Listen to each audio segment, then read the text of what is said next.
మిమ్మల్ని అందరినీ దృష్టిలో పెట్టుకొని తొందరగా పూర్తి చేయాలనే ఉద్దేశంతో మాట్లాడుతూ ఉన్నాం అన్న. ఆల్రెడీ నేను మాట్లాడేసిన మీరు రాకముందే.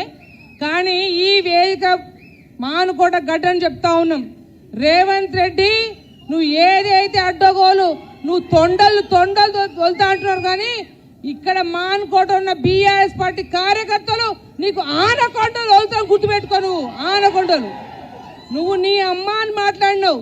కానీ ఒక్కసారి మాట్లాడే ముందు నీ తల్లిని కూడా జ్ఞాపకం చేసుకోవాల్సిందని చెప్పి జ్ఞాపకం చెప్తా ఉన్నా నేను. అంతేకాదు ఇవాళ ఎంతో మంది సర్పంచులు అందరూ కూడా అందరూ స్వచ్ఛందంగా వాళ్ళు కష్టపడి వాళ్ళు గెలిచిండ్రు అన్న. వేదిక నుంచి జిల్లా పార్టీ తరఫున, ఎందుకంటే ఏదున్నా ఎస్సీ ఎస్టీలు గిరిజన ప్రాంతం ఎక్కువ మంది ఉన్న ప్రాంతం మాది కాబట్టి రేపు ఎంపీటీసీ జడ్పీటీసీ ఎలక్షన్లో మీరు పెద్ద మనసు చేసుకొని మా మానుకోట జిల్లా మీద పెద్ద చూపు చూడాలని చెప్పేసి మనస్ఫూర్తిగా కోరుకుంటా ఉన్నా. ఎందుకంటే రేవంత్ రెడ్డి పీట కదలాలంటే ఈ మానుకోట గడ్డ నుంచే మొదలు కావాలి. యూరియా కోసం రైతులందరూ లైన్లలో నిల్చుంటే ఇక్కడ ఉన్న ఎమ్మెల్యేలు కాంగ్రెస్ పార్టీ ఎమ్మెల్యేలు ఏమంటున్నారు? యూరియా కొరత లేదట, ఇబ్బంది లేదట.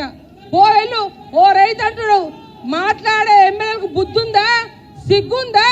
యూరియా మేము బుక్కుతామా, దాచుకుంటామా అని ఇవాళ వెళ్ళబోస్తా ఉన్నారు. కాబట్టి ఒకటే తెలియబోస్తా ఉన్నాం, కేసీఆర్ గారి నాయకత్వం రావాలి, యువ నాయకుడు కేటీఆర్ గారు ముఖ్యమంత్రి ఖచ్చితంగా కావాలని చెప్పి ఇక్కడ ఉన్న యువకులందరూ మీరు గమనించాల్సింది ఒకటే అన్న.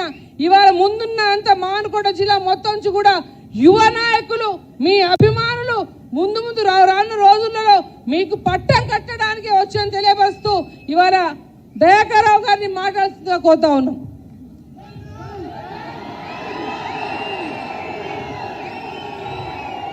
జై తెలంగాణ.